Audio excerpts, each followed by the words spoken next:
Annapurna veg recipes में आज आपका स्वागत है। तो आज हम बताने जा रहे हैं तुलसा जी की विदाई से संबंधित कुछ कथाएं आपको और कुछ विवरण।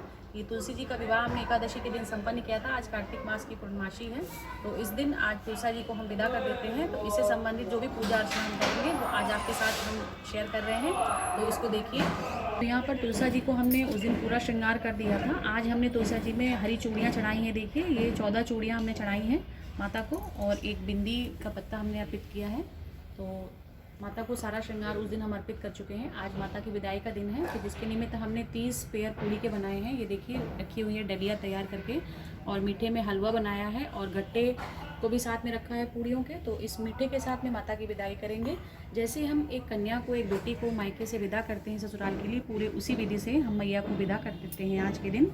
और ये माता आज के दिन विदा हो जाएंगी।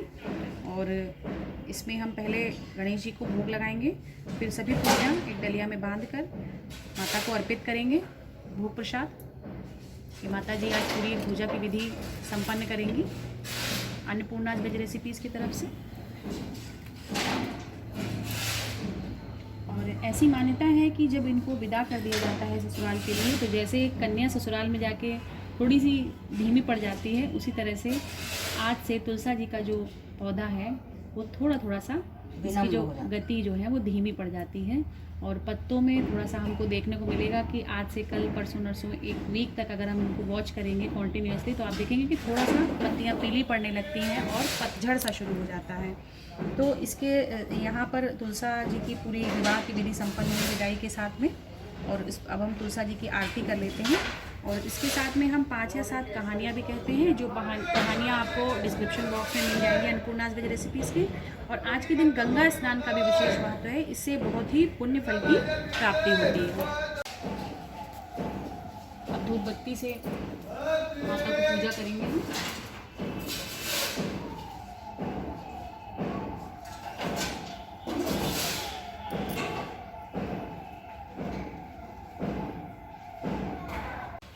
तो आज हम कथा सुनाने जा रहे हैं तुलसी जी के संबंध में। तो कथाएं प्रचलित हैं जो, उनमें से एक कथा मैं कहने जा रही हूँ। एक बार की बात है कि गंगा बहन जो है, गंगा जमुना बहन दोनों मिलकर के सैर के लिए निकली। तो गंगा जी बोली कि जमुना जी से कि तुम मत जाओ, तुम सियानी हो, तुम्हें कोई अपलोक लगा देगा। तो बोली नहीं, हम चलेंगे। वो जिद करने लगी।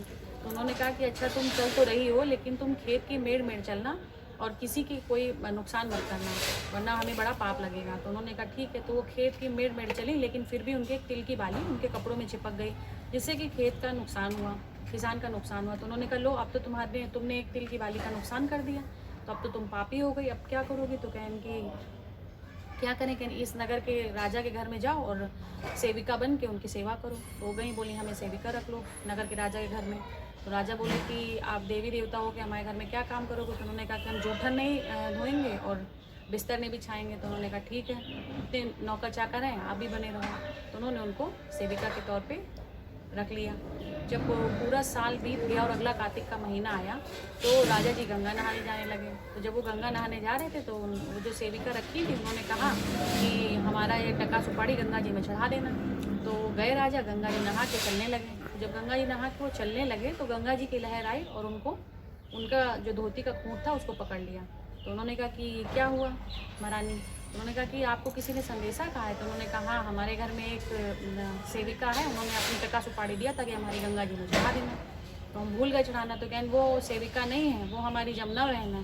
तो कहन अरे देवी देवता हो गए, तुमने हमारे घर में नौकर बन के काम किया, अब तो हम पापी हो गए, हम क्या करें। तो कहना तुम पापी हो गए, तो अब तुम जाओ नगर में खूब जो है कुआं, तालाब, बावड़ी, बाग बगीचों का निर्माण कराओ, कुंवारी कन्या को विवाह कराओ, खूब धन आदि जो है दान करो, तब तुम पाप दोष मुक्त हो गए। तो वो गए और इस तरह से उन्होंने खूब दान पुण्य किया, कुआं, तालाब, बावड़ी, बाग बगीचे का निर्माण कराया, और तभी वो पाप दोष मुक्त हुए। तो जैसे वो पाप दोष, तुलसी विवाह के संबंध में एक हम कथा और कहने जा रहे हैं। तो जो इस प्रकार से है, एक बार की बात है कि एक ससुर जी थे, उनकी 7 बहुएँ थी। तो ससुर जी बहुत पूजा पाठ करते थे, गंगा जी नहाते थे, कार्तिक माह पर पूरा स्नान करते थे। तो कार्तिक माह का मतलब बहुत महत्व माना जाता है वैसे भी। तो उन्होंने अपनी सारी बहुओं से कहा कि हम कार्तिक का स्नान करना चाहते हैं, तो हमारी पूरी व्यवस्था कर दो पूजा की। तो सभी बहुओं ने नाक छोड़ा और अपना जो है कोना बचा के निकल गई। बोली हम तो नहीं कर पाएंगे बाबूजी। तो जब सबसे छोटी बहू थी, उसने कहा कि हम बाबूजी कर देंगे आपका सारा इंतज़ाम। तो बाबूजी ने कहा अच्छा। बाबूजी खुशी खुशी उनके साथ चले गए रहने के लिए। उसने अपना पूजा का सारा इंतज़ाम किया बाबूजी का, अपना उनके रोज़ कपड़े लत्ते धो देती थी, सब कपड़े तैयार कर देती थी, पूजा की पूरी विधि लगा देती थी। बाबूजी उनके पूजा करते थे और जब वो उनकी धोती फैलाती थी तो उसमें से जो पानी की बूंदें गिरती थी वो हीरे मोती अशरफी जवाहरात हो जाते थे। तो इतनी मतलब बाबूजी उनकी भक्ति से और माता तुलसा उनकी भक्ति से और श्री कृष्ण जी इतने प्रसन्न हुए कि उनको खूब, उन्होंने जितने दिन सेवा करी उतने दिन खूब हीरे मोती अशरफी जवाहरात होके उनके कपड़ों से गिरते थे, तो जो उनको धन संपदा इतनी मिली। इसी सब को देख करके उनकी जो बड़ी बहू थी उनके मन में बड़ा लालच आ गया। उन्होंने कहा बाबूजी अब आपकी सेवा हम करेंगे, कुछ दिन हमारे साथ रहिए। तो बड़ी बहू उनको अपने साथ लेवा ले गई। तो उसके बाद में फिर जब बाबूजी उनके साथ गए तो जैसे ही उनके कपड़े धो के फैलाती थी, उनके जो कपड़ों से जो पानी गिरता था वो सब कीचड़ हो जाए। 3-4 दिन तो बड़ी बहू ने देखा, उन्होंने कहा यहाँ तो कोई हीरे मोती अशरफी जवाहरात नहीं मिल रहे हैं। तो गुस्सा के मारे उन्होंने कहा कि बाबूजी हम आपकी पूजा का इंतजाम नहीं कर पाएंगे, और वापस उनको छोटी बहू के घर पे छुड़वा दिया।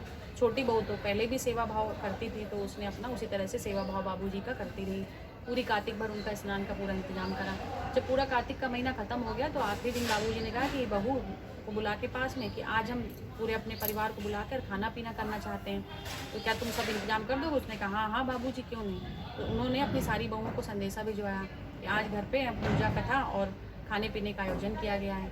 सबको निमंत्रण दिया गया, सारी बहुएँ आई, लेकिन उन्होंने कहा कि हम आएंगे एक ही शर्त पे, जब ये छोटी बहू नहीं रहेगी वहाँ पे किसी आयोजन में। उससे सब बहुत चिढ़ती थी।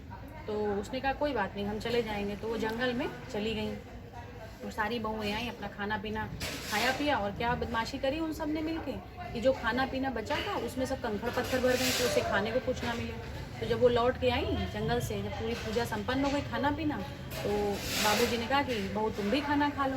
तो उन्होंने कहा कि अरे जब देखा गया खोल के तो उसमें तो सब कंकड़ पत्थर सब भरे थे, कंकड़ भरे हुए थे। तो उन्होंने कहा कि अरे अब तुम क्या खाओगी? तो उन्होंने कहा कोई बात नहीं बाबूजी आप परेशान ना होइए, अब जब जंगल हम गए थे तो हम अपनी रोटी बांध के ले गए थे, हमने खाना खा लिया है। तो इस तरह से ये पता चलता है कि सच्ची सेवा करने वाले को के ऊपर ईश्वर और मानव सभी प्रसन्न होते हैं, और हमें सच्चे मन से सेवा भाव करनी चाहिए अपने बड़े बुजुर्गों की।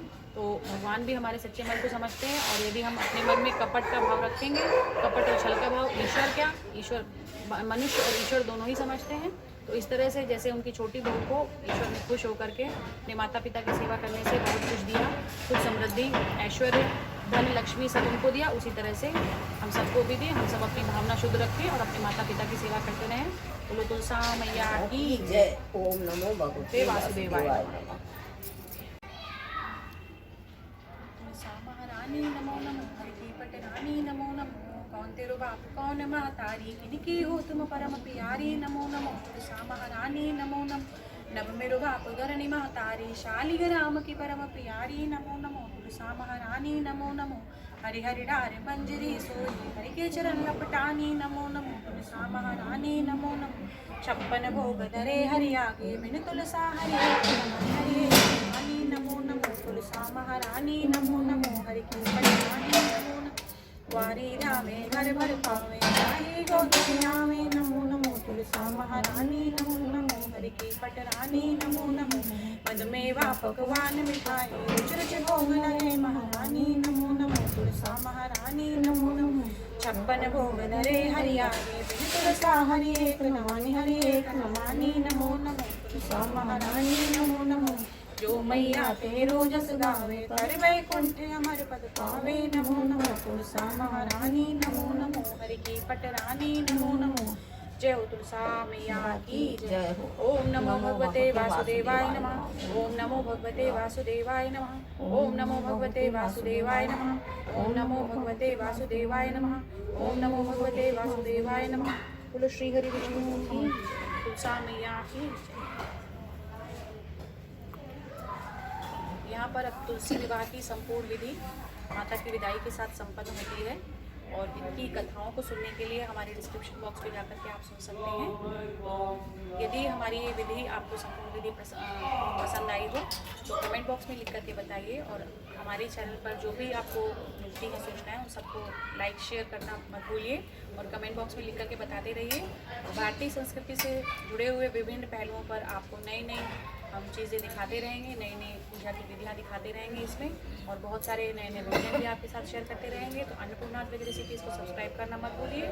मिलेंगे फिर से एक बार किसी नई रेसिपी के साथ या किसी नई संस्कृति विधि के साथ। Take care.